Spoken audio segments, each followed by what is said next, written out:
ugly and it could rain in any given moment. And here we go. Yeah, don't matter. We gotta, you know, I gotta stay ahead of the game because of, well, all the issues out there, man, all the issues. So yeah,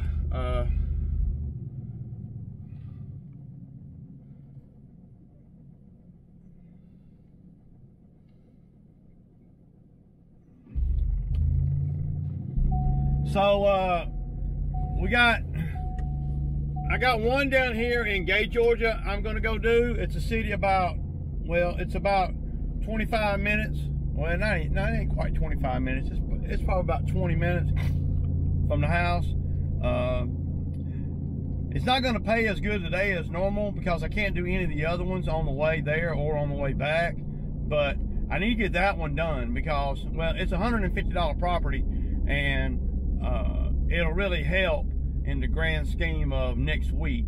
Because see, next week there's a lot that I don't know. So I don't know if Zach's coming to work, if he ain't coming to work, and to be honest with you, I don't really care either way, you know, because the business, you know, I've proven over the course of time.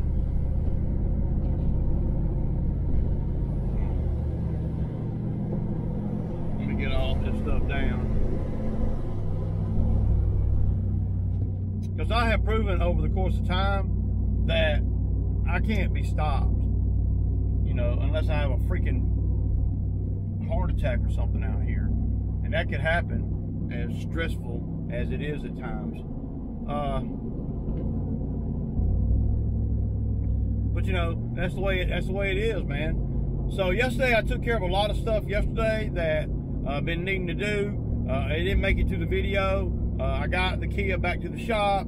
I got all that stuff off the trailer. You know, the stove from my house that so I replaced my stove a couple weeks ago, and all the stuff that we hauled off from the house the other day when Zach walked off the job. So I was able to take it to the scrapyard, and I got a whopping $18 for all that. Yeah, it didn't even, you know, it didn't even cover my, well, it probably covered my fuel, and that's about all it did. So yeah, it'd be like that sometimes, but that's better than paying, because I charged her, you know, the dump fee, and I didn't have to pay a dump fee. I actually got paid on the dump fee. So when you can turn the tables like that, where you're going from paying to not having to pay and actually earning, well, even if it is just a little change, you know, it's better than paying. The thing is, you know, when you're out here, we're just in life in general, you don't never want to take a financial hit on anything. It's okay not to earn, but you don't want to take a hit. And you know, I never take a hit. Never. I never go backwards. I might break even. I might tiptoe backwards just a little bit on some things that in life, but rarely do I hardcore go backwards. You know, so financially, it happens, but not very often. So yeah. But I'm gonna go down here, and I'm gonna do this one down here, and it's gonna be soaking wet though. I know that, but it doesn't matter. It's gonna be one of the last cuts that we do. Probably, maybe we might come 2 more times after this one. Maybe. I don't know, but we need to get this one out of the way because this one takes a lot of time driving and all. And I don't want to dedicate the resources during the week on beautiful days to driving out there and spending, you know, an hour and a half out there if I ain't got to. So, yeah. I got another thing that we may be doing too, if the rain will hold off, and that is moving an older lady that from the storage facility. My wife and I took up a collection at the storage facility from all the office tenants to help move this lady out that can't afford the storage no more. And she's going to lose her stuff, and my wife does not want her to lose her stuff. And so she took up a collection, and I'm going to throw in some of my time and some labor, and I'm going to do the moving part for her. Now, we can call that going backwards, but I don't really call it going backwards. I call it creating good karma and paying forward. I'm not going to earn any money, but I'm not going to lose any money either. And I will pay the help out of the money that my wife collected from all the other tenants at the store facility that she manages. So that's a good deed. And you know, I'm pretty much going to donate the gas and the trailers and stuff to do it, and they're going to pay for the labor. So cool. You know, we're going to try to do that, but we can't do that in the rain. You know, because it's furniture, and you know, y'all know I don't have an enclosed trailer or nothing like that. So in theory, I was going to have Zach and Anthony do that, but I ain't heard from Zach, and yeah. Okay, you guys, so we're over here at this one. Y'all been over here many times, and well, the wife here died. She passed away last night, so it was a real sad time for everybody here. You know, it brings me back to, you know, well, life, and you know how precious life really is, and how really we're just here a short time, you know. And the older you get, for me, the older I've gotten, the more appreciative I am of life. And you know,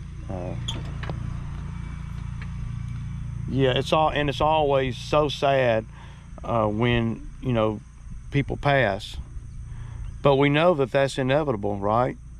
I mean, and it's coming for everybody. I mean, it doesn't discriminate against anybody. But so that's the sad part of the day. I just found that out, and you know, she's been sick for a long time, and so you have to ask yourself, you know, is it you know, a blessing in disguise? Well, the husband seemed to think, you know, she was ready to go and everything. It's just, I don't know, man. You know, the older you get, the more people that you know die.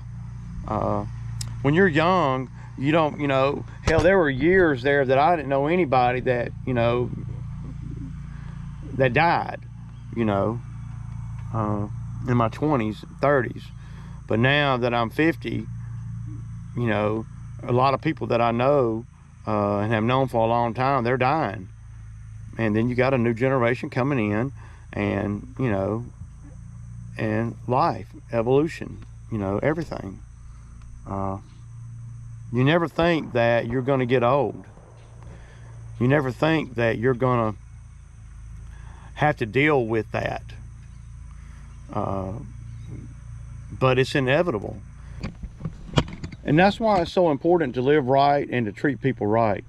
And that's why, you know, family's important. And, you know, just imagine if these people here had not taken care of their business all their life to be able to be comfortable in their old age when she was really sick. See, if you don't take care of your business when you're in your 30s, 40s, and 50s, then when you get in your 60s, 70s, and 80s, if you live that long, well, you're going to be struggling. And a lot of my videos are about the grind out here. And the reason I grind so hard out here is because I know that the inevitable is going to happen. It's just a matter of time. And I want to be as comfortable as I can be when I'm not able to work anymore.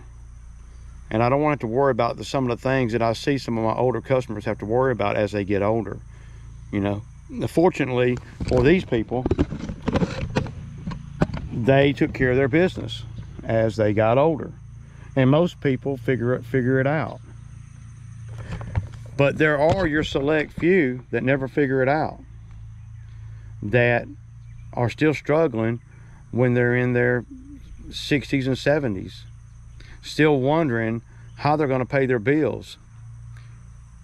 And you can't wait until you get that old to figure it all out, because while you're young or younger, you know, you have the stamina and the ability to get out here and do this kind of work. And there are some anomalies to this kind of work out here where people a lot older than me are doing this, but you can't count on that. You can't. And you have to take care of yourself along the way, your health, your everything, because there's enough things that can go wrong with you and your body just in the old age process, you know, getting older process, I guess I should say. So that's where we're at, and that's kind of what is you know, the theme of life to me. Now, when I was 30, I thought I was indestructible. I never thought anything would be able to stop me. But as I'm 53, well, there's a lot of things that can stop me, and I'm seeing them. Maybe in my 30s, I was so naive, I just didn't realize the things that could stop me, you know. But in my 50s, and I'm still not, you know, old as some. I know we was on a live last night, and Ron over there at Ron's Lawn Care, he is, I think he said he was, I can't remember how old he said he was, but he's 60s or 70s, and he's still doing this. Of course, he was a block mason for years and years and years. And being a mason, a block mason, a brick mason, a stonework mason, you are, by definition, in great freaking shape, usually, physically. So, he definitely is an anomaly to be able to do this that long. But you can't count on that. You just can't. You have to prepare yourself for the inevitable. And, you know, that's what it's all about, man. Anyway, I'm going to put y'all on time lapse, and I'm going to let y'all see me cut this wet front here. It's soaking wet. So, I'm going to cut it with the, I'm going to cut it with the Exmark and blah, blah, blah, blah, blah. So, yeah. Oh, man. And then when you get older, too, y'all, like my back right now is killing me, man. I ain't done anything. And maybe that's what, I mean, one whole side of my back is just like shooting pain right now. So, yeah.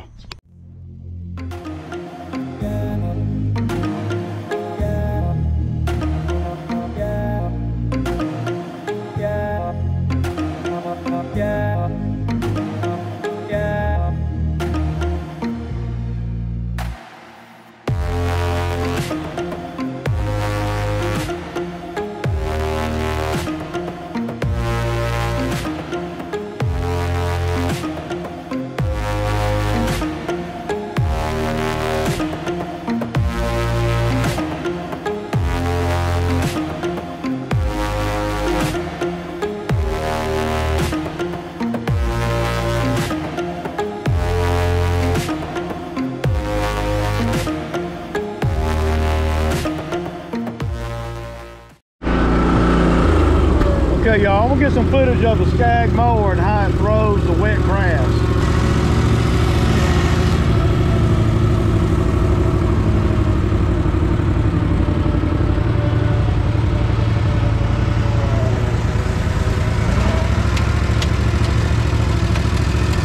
So y'all can see, it definitely throws the wet grass pretty good. And this grass is wet, and it doesn't clump it like the Exmark does. I mean, I hate to say it like that, but it doesn't. The Exmark will leave a lot of clumps. You have to cut it a little bit higher on it with the Exmark.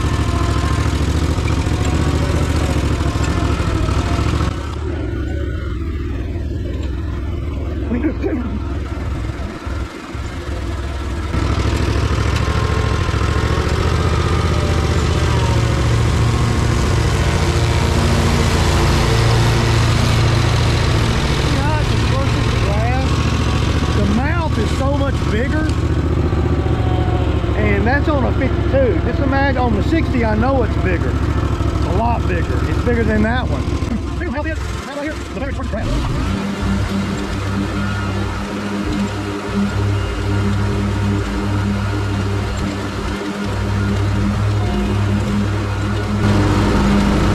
and nasty it is though?